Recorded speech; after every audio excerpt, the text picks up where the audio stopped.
Hi guys, welcome back to another episode of Cooking with Fluffy. So today I'm gonna actually be making one of my quick favorite weekday meals, which happens to be baked ziti with cheesy garlic bread. So stick around. So to start, I have a pack of ground turkey here. Now feel free to use whatever type of ground meat you like. I just prefer turkey.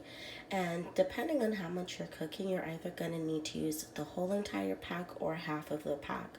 Since I'm just cooking for myself, I tend to find that using half a pack works perfectly. And then I'm also going to go ahead and add in some seasonings to the ground turkey before we start cooking. For the seasonings, I'll be using 2 cloves of garlic, a little black pepper, some Italian seasoning, some jerk seasoning, and then onion and garlic powders. And I'm going to incorporate all of these into the ground turkey before we start cooking. Alright, so I went ahead and chopped up the garlic and added the remaining seasonings, and now I'm just going to go ahead and mix this up until everything is nicely incorporated. Alrighty, so I went ahead and incorporated all of the seasonings, and this is what we have here.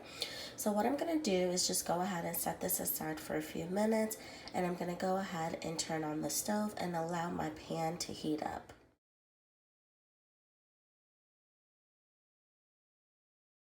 So as you guys can see here, I have 2 pots. So this pot I'm actually going to be using for the ground turkey and the pasta sauce, and I'm going to set this on a medium-high heat.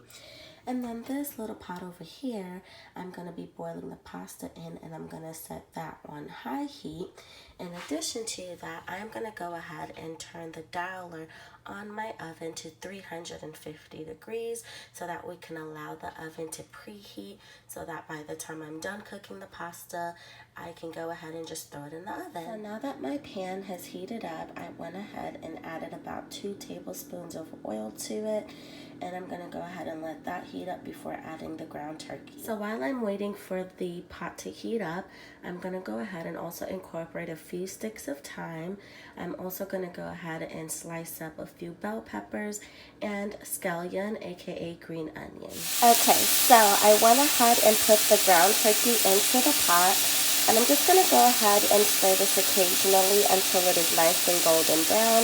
And I'm also going to go ahead and incorporate the vegetables that I just chopped up. As you guys can see, I went ahead and chopped up all of the vegetables. And I'm just going to go ahead and also add this in the pot with the ground turkey. So as you guys can see, I went ahead and incorporated all of the vegetables.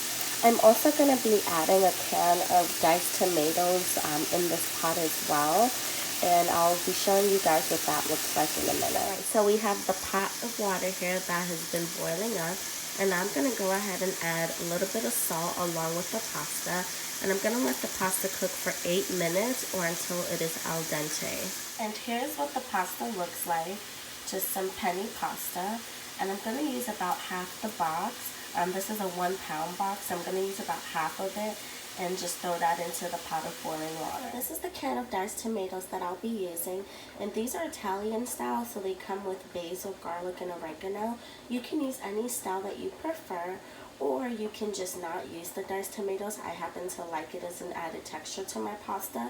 And I'm just going to go ahead and drain the water from this and add it to the pot. I went ahead and added the diced tomatoes, and I also turned the heat down to a medium-low heat.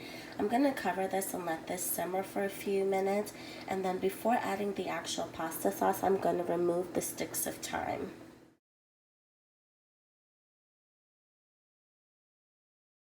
Alright, so it's been about 8 minutes since my pasta has been boiling, so I'm just going to go ahead and drain it into my colander here.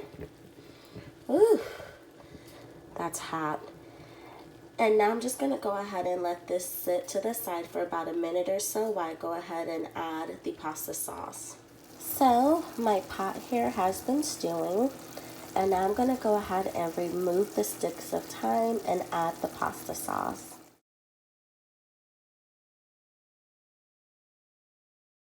So these are the pasta sauces that I'll be using.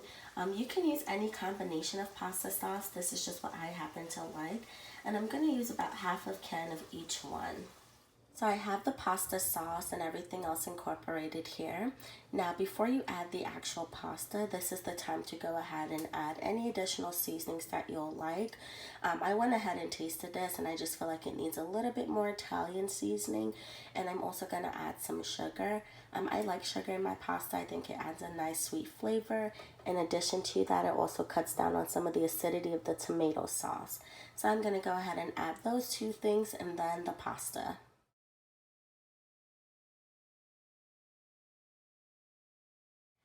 So I added my remaining seasonings along with the actual pasta, and now I'm going to go ahead and just incorporate everything together. I did turn the stove off, so I'm just going to let it sit for a minute, and then I'll show you how we're going to bake it.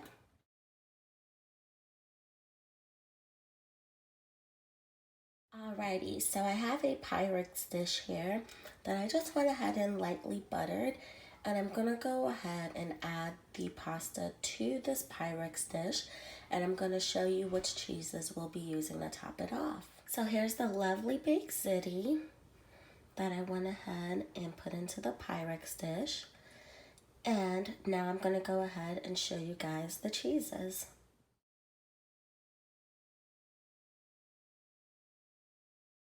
Alrighty, here we have the cheeses. So I'll be using some Gouda, some Munster, sharp cheddar, and Fiesta blend. And I'm just gonna go ahead and layer all of these on the top of the pasta, and then we'll stick it in the oven for about 30 minutes. So I've gone ahead and topped it off with the cheeses. Just to let you guys know, I did go ahead and put the sliced cheeses on first, and then I went ahead and layered that on top with the sharp cheddar, and lastly the Fiesta blend. So remember that we went ahead and turned on the oven already, so it should be nice and hot, and we're gonna stick this in the oven for 30 minutes.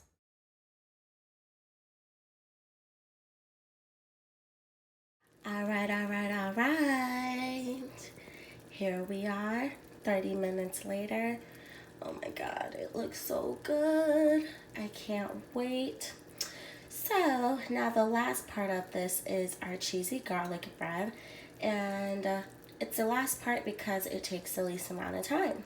So we're gonna go ahead and set that up. And in the meantime, I'll set this gorgeousness to the side so it can cool a little bit.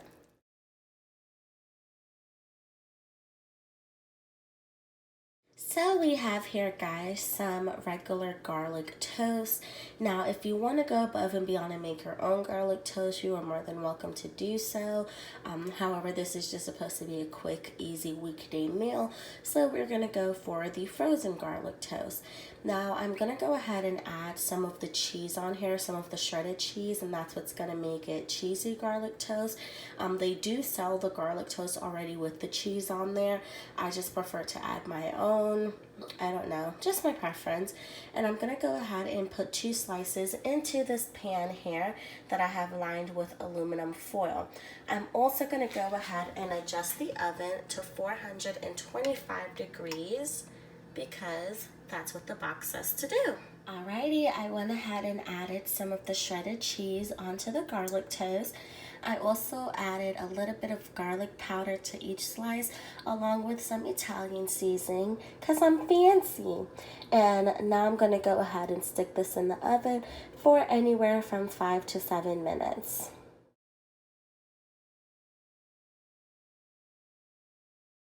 Here we have the final product, or finished product I should say.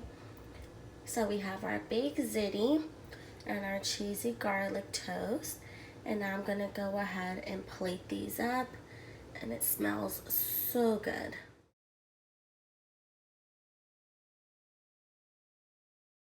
So here we have it, guys, our little quick weekday meal, and it looks and smells so good. And I just want to thank you guys for all of the support that you all have been showing me. I really appreciate it. Don't forget to subscribe, share, like, comment.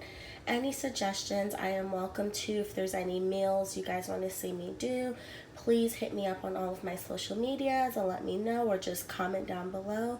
And I'll see you next time on Cooking with Fluffy.